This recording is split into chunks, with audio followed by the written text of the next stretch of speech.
Apart, of course, from the corona thing, of course, we need to talk about some positivity. I know you have an amazing page there you run.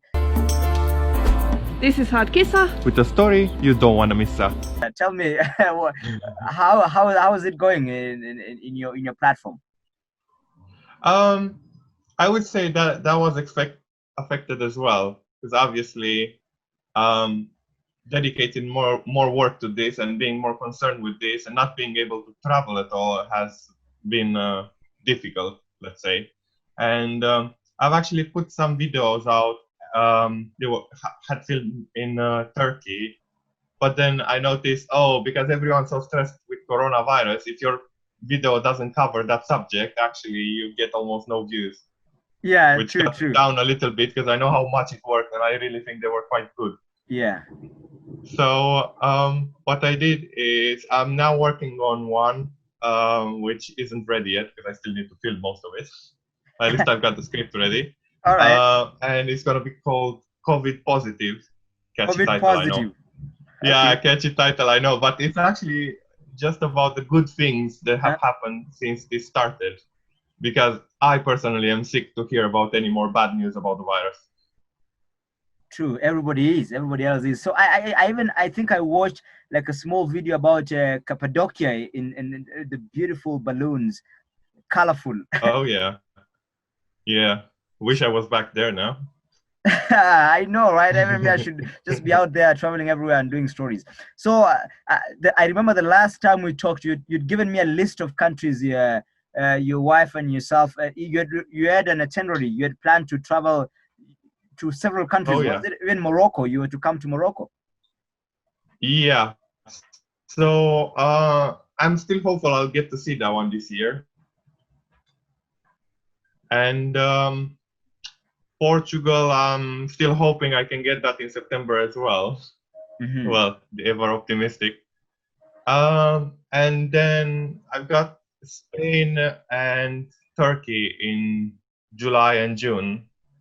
But I don't know. We'll wait and see what happens. I'm even supposed to visit my mom in end of July. Like I booked it in such a way where I was landing exactly on her birthday, which would be really cool. But let's see if it opens in time. All right. Yeah.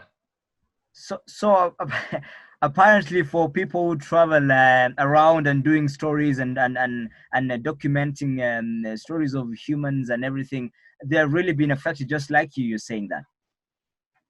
Yeah, and if you have the fortune or misfortune of working in care, the news at the moment seems to be hinting that even if they do a controlled ease into the restrictions, us care workers will be the last ones to be left out, just like the very old and very sick people. Yeah. So traveling might be off the table for a while. So generally, as a storyteller, as a medic as well, what is that one thing that all these lockdown and this corona thing what has it taught you? Not take things for granted, I would say.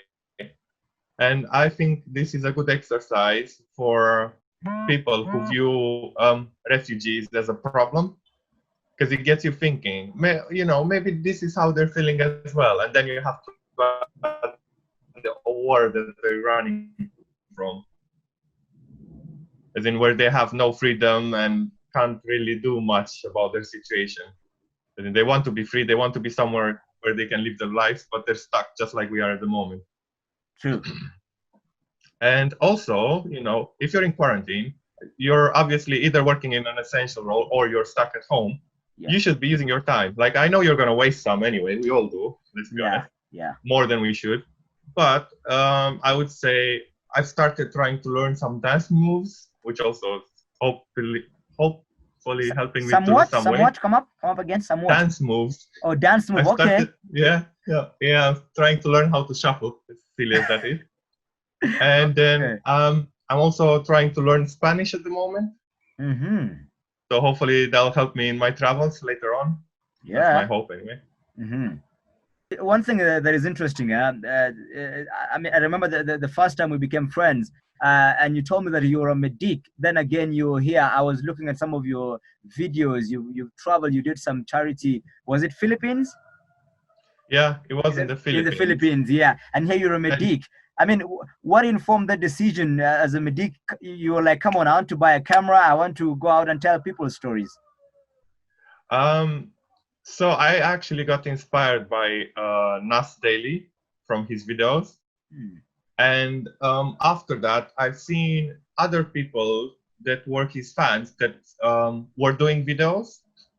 And I don't want to be mean, but there was one that actually determined me to do it. So I saw that his videos were really, really bad, and he was getting 2,000 views. And I said, well, I actually think I can do a little better than that. And if he's getting 2,000 views, then might as well, why, I could try it. Oh, yeah. Nothing to lose. And as to your second part of the question, why the Philippines? So I actually got, through the Nas Daily group that he had, I got in contact with a lot of people from there.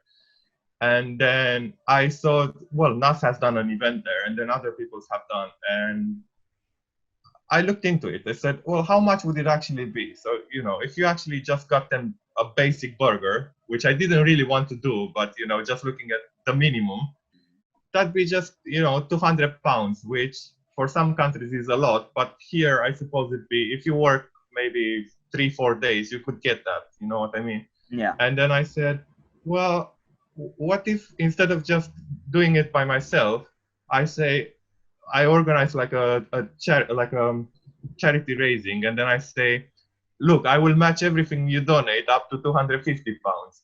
And that's how I did it. And actually, I got up to 500 pounds. Wow. And then I got in contact with a lady there that works in a church. And then actually, instead of buying fast food or anything, we organized for them to cook local food with the volunteers. And we actually got to do a lot more than I ever hoped for. So we fed like over 550 people. And then we also gave like 300 packages to families, as opposed to the initial goal when I started, where I just, to feed 200 people. Yeah, So yeah, that yeah. was much more than I ever hoped. Like, it's still not going to change their lives forever, but, it just shows that it can be done. And if me with the volunteers could do so much for them, and that was the point of the video. Just imagine if we all work together, how much we could actually achieve. Like, if 1 billion people that have a little more money would actually help the others, I don't think anyone would be in poverty right now. Indeed, absolutely. It's all about having a big heart to help. Because one thing I read somewhere, Alex, is that we should learn to do little bits of good, because those little bits of good is what overwhelms the world. And I saw the videos, like it was very intriguing, and the fact that you went all that way to touch lives. I don't know what experience did you learn from there, and being able to meet people and as you film your stories. What is those high moments that you get when you're doing all this? High moments. Okay, but I'll also mention some low moments from that, because it wasn't all sunshine and rainbows. Yeah, of course. So, high moments, of course, like you can't imagine how good it felt. I don't know for them, maybe for them as well, but for me, definitely, it felt really good to see that we could make a difference for so many people in just, actually in about 45 minutes, even though we organized and that took a while, and we talked to the locals and got them ready. And I must say that was the fastest video I ever filmed, in 45 minutes. And I was a little down, because I was hoping, we'll quickly film the video and then we'll have time to talk to the people. But actually, the queue moved so fast. Everyone got their food, and then they darted off to eat everything. And by the time we finished, there was no one there left to talk to.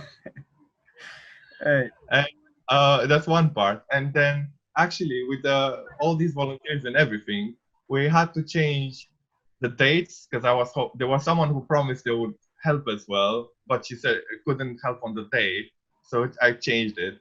And then eventually she didn't even come up anymore, like, oh, I can't do it anymore. So actually I changed the date for someone who never showed up. And remember, I was on a time limit. I only had 3 weeks to start with.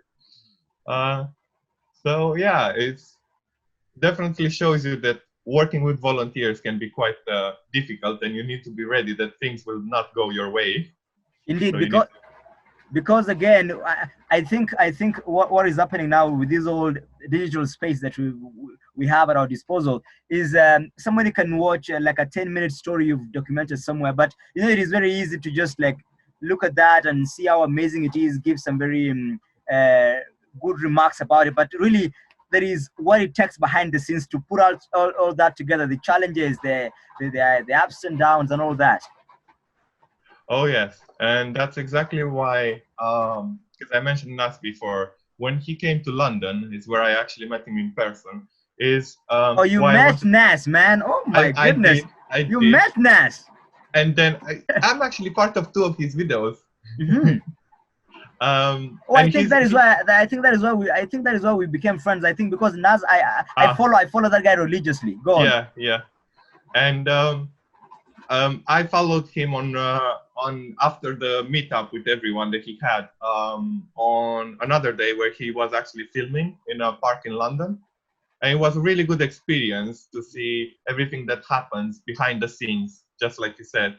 And it was really good to see that even though at the time they had maybe like 14 million followers or whatnot, they still make mistakes. They still have problems with the cameras, you know, when filming. They still have problems with the wind. They still have problems with um, losing their battery, so everything. So that made me feel really better, really, because Yeah, I'm like, oh, okay, so it does happen to it happens them to as everyone. well. It's not just, you know, I'm not just a complete beginner that doesn't know how to do things.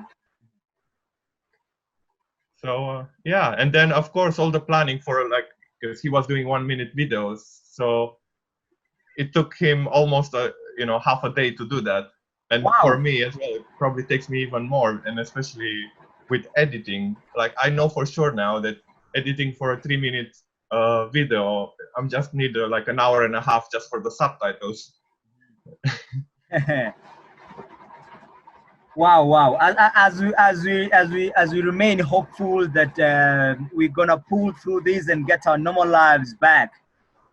I don't know. What are your plans for Heart Qissa? I mean, are you gonna be out in the hitting the skies to travel the world and tell more stories? Oh yes, definitely. Like there's still so many countries, so if if I should die before I see 100 countries, I'll be really bummed out. I'll come back as a ghost and do it. You wanna travel 100 countries At least, yeah. at You know, least. that's a nice start. Yeah. You follow Drubinski. Yeah, I know. He's almost Yeah, there. it's almost Although there. I'm not sure I'd be ready to do some of the crazy things he's done to get into the harder to enter countries. That guy's balls. Wow. Yeah. I would say also, I am trying to get some stuff ready. Like, I've been to Ireland just before the lockdown, which was another new country for us. And I have a video from there, but honestly, I don't want to put it out yet because of the coronavirus, because I saw what happens if you do put videos out at the moment that are not related to the virus, which is annoying, but that's what happens. There's nothing you can do about it. Um, and like I said, we rescheduled some of our trips, so definitely we're going to visit more this year if they open in time. And my advice on that would be, if you're stuck home and you're still getting some sort of pay anyway, try to raise some money now so that you can do whatever you want to do later on after this whole craziness passes. Pay your debts first, raise some money, do what you can. Yeah, yeah. I would say, don't cry about something that you cannot change. Do True. something about what you can change. Indeed. Wow. Today in your travel plans, I told you as soon as you make your first trip to Africa, that is in Morocco. As soon as you get there, you get to Marrakesh and all that. So you need to plan to travel to East Africa again, Kenya specifically. I'm gonna show you around. Oh, definitely. I said to Anca as well, for sure, when we're coming over, we must meet with you and you need to show us around. Of course, And you know, I'd be we more need than to share willing. the stories. We probably need to share your story as well, but that we'll Yeah, see. yeah, we'll be doing something. We'll be doing some magic with the camera. Yeah. But then which camera do you use? It's a Canon, not a very expensive. Well, not expensive for this country, as in it's more like a basic entry DSLR. DSLR camera. Yeah. But EOD 85, I think, something like that. I can find out for you. all right, but one thing again that I always tell myself right now, with the digital age, there's the internet, there's Facebook, there's YouTube. It's not actually the expensiveness of the camera. It is about the power of the story. Even if you have like a small tiny Sony, you know, you still can tell a powerful story. Let me tell you this, actually. So yeah, I've got a camera and I've got a good stabilizer for it. However, the video where we introduce ourselves, which is now old and I probably want to refilm because it's outdated now, that was filmed entirely with a cheap iPhone, like iPhone Special Edition. Oh, which in terms of considering how expensive the iPhone get, that was actually a very cheap phone. About $250 maybe.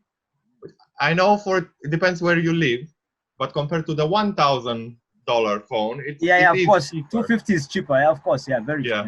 And it's a lot cheaper than a DSLR camera in any case. Yeah. And another way that I've done it is I actually have a GoPro as well. Oh yeah, so, GoPro, yeah. And I built myself a little setup. It looks a bit sick, with a small microphone, and you can actually vlog with that one as well. Oh, so GoPro microphone. Yes. All right. And just a second. All right, show it to me. I'd love to see how that looks. So yeah, that's pretty much what it looks like. Wow, wow, that is interesting. And then this one, you can actually extend a little bit. Yeah. So you got yourself a tripod as well. A tripod as well. And this little bugger is actually a very cheap microphone. Wow. It's the cheapest microphone you can get from Rode. How much? And actually, it's really good. It's about $30 maybe. Oh, that is cheap. And it gives you like good sound, really like quality sound. Yeah. Well, not even the most expensive microphone is gonna stop wind, like I told you from what I've seen with Nas Daily. With Nas Daily, yeah, I remember. Yeah. So then never expect the no wind. It will cover some of the wind. That's the important bit. Because when we first started, I didn't go for this cheap microphone. I should have. I went for the next one up, which was about $80. Wow. And that was bad. It was a bad microphone. Oh. I got rid of it. So yeah, cheaper is not always worse. It can be better. So in fact, there are times I just walk with my camera. Then I just meet somebody. I need to get some information from them. Maybe tell a story. I literally improvise this earphone. I just put it on my phone, record the audio externally. Then I just put it somewhere around here like a lapel, and imagine it picks really good sound. Yeah. Interesting. Yeah. I think Alex, that is why somebody said we live in the golden age of storytelling. I mean, you just can tell a story with just even your phone is enough. Oh yeah. You can do it, and if you're good enough at it, you can edit just from your phone, really. All right. You guys continue doing the good job, and yeah, see you around. You take care. See you around. Okay, bye-bye. Bye.